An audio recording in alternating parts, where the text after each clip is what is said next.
Lepo pozdravljeni, moje ime je Laris Žurga in sem vodja šole preživetja Laris. Danes bi vam zelo rad pripravil oziroma ponudil ene par koristnih informacij, kar se tiče mraza. Torej, zdaj čas, ki se nam bliža, bo seveda hladen in je biti dobro na to pripravljen. Govorili bomo seveda o mrazu, kot sem že omenil, imenujemo ga tudi tihi ubijalec. Seveda, kaj so posledice mraza? Seveda kakšne podhladitve in pa seveda ozebline. To so seveda resne nevarnosti.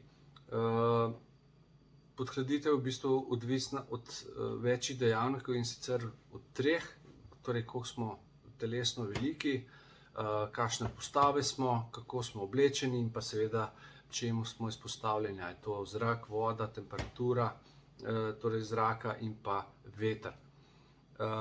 Sama telesna toplota je ena v bistvu najpomembnejših dobrin. Ko telo izgubi oziroma ko temperatura telesa pade pod 35 stopinj, se sami vitalni sistemi izključijo. To se v bistvu zgodi takrat, kadar v bistvu telo hitreje izgublja tekočino, izgublja toploto, kakor jo lahko proizvede. Sami simptomi podhladitve so naslednji: nenadzorovano drgetanje, v bistvu še hujše, popolna izguba impulza za drgetanje, zaspanost, plitvo dihanje, šibek utrip, slaba koordinacija, spotikanje, ne moremo se torej narediti osnovnih gest z rokami, smo zmedeni, neskladni, imamo nejasen govor, iracionalne misli nam hodijo po glavi, imamo čudno vedenje in seveda spremeni se odnos in pa razdraženo vedenje. Kje nas lahko doleti sama podhladitev? Seveda kjerkoli, praktično v hiši, stanovanju, v avtu, na odprtem, na prepihu, torej na kakšnem vetru ali pa tudi v vodi.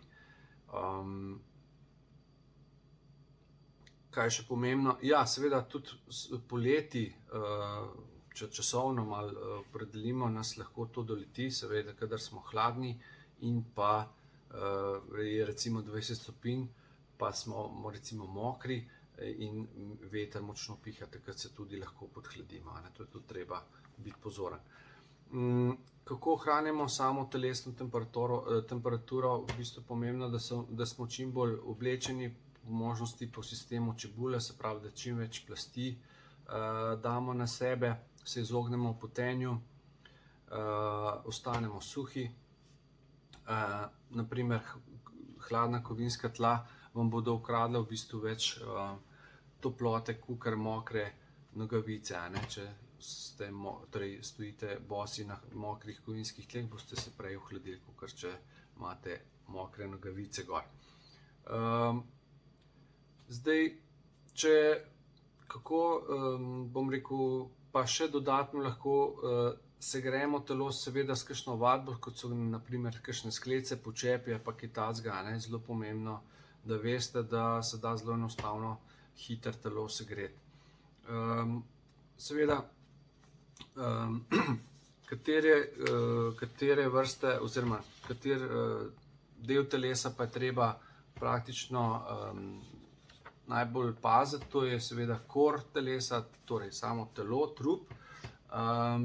In sicer pomembno je sploh v kakšnem mrzlem času, da na primer ne segrevate celega prostora, recimo če imate veliko dnevno sobo ali pa veliko spalnico, ne boste seveda segrevali celega prostora, če nimate recimo elektrike, ampak boste probali nekako na nek način zavreti vodo, jo dati v termosko ali pa termofor in si ta termofor date v neko spalno vrečo in se zadekate noter v spalno vrečo.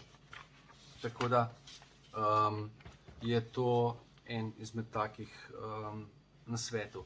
Zdaj, seveda pri tem imata vpliv tudi voda oziroma pijača pa hrana pri ogrevanju telesa, in sicer pomen hidracije seveda ne morem dosti poudariti, koliko je pomembno, da hidrirate, in pa seveda kaj pomaga pri ogrevanju, se pravi, definitivno topli napitki, kot so čaji in tako naprej. Moramo se pa izogibati kavi in pa alkoholu.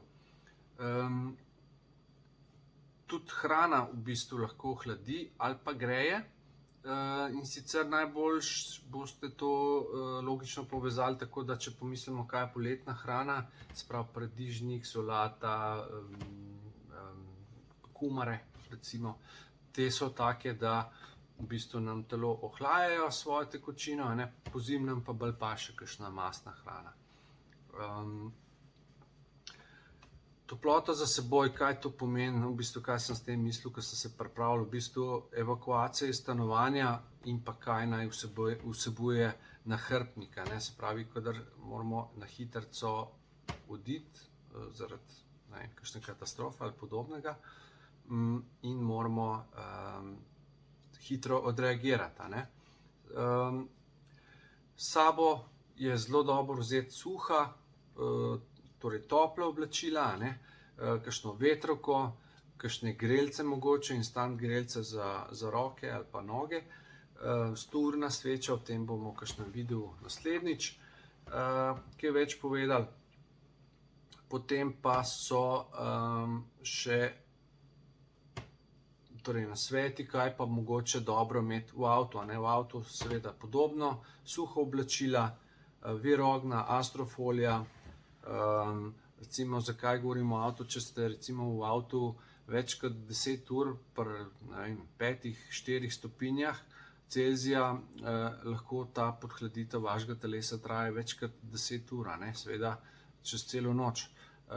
Mogoče se vam to ne zdi dolg, vendar če morate pač preživeti v nedelujočem avtu, torej da motor ne deluje, pa se ure hitro seštevajo, to pa boste prepričani. Seveda, da ne govorim o kakšnih temperaturah pod lediščem. Zdaj mi učimo, kaj je fajn imeti s sabo, kadar greste na kakšne izlete ali pa enodnevne ali pa večdnevne izlete. Vsekakor to 5 stvari, to so nož, vrv, vir ognja, posoda in pa ponjava.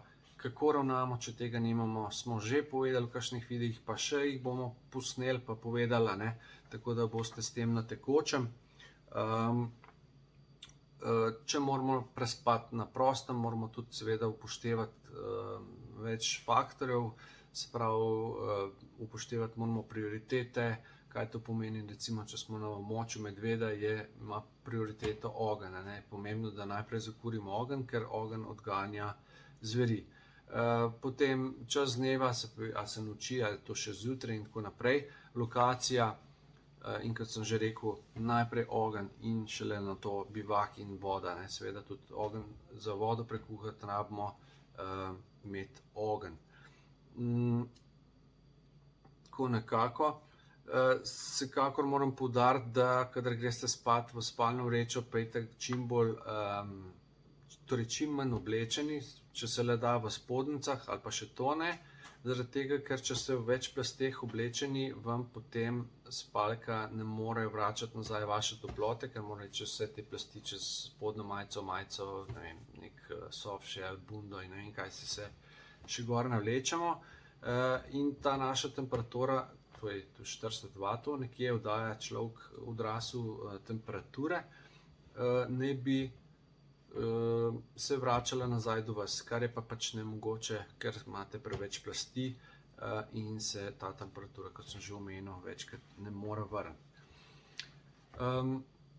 Da ne bom predolg, v bistvu bi rad še nekako eno pogosto vprašanje, za koliko časa moramo biti pripravljeni. Dostikrat me ljudje vprašajo, zdaj to jaz rečem, vsaj od enega meseca pa tudi do več let lahko se na te stvari pripravite, ali kot so to zaloge hrane in tako naprej.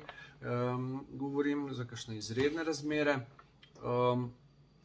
Kaj več in koristnih informacij lahko najdete tudi na naši spletni strani sola-prezivetja.si. Definitivno, če ste spremljali ta video do konca, vas prosim, če se naročite na naš kanal, da boste obveščeni o naših novih videih, poiščete tam zvonček, ga kliknite in pa seveda Lepo se vam zahvaljujem za vašo pozornost in vas lepo pozdravljam. Srečno!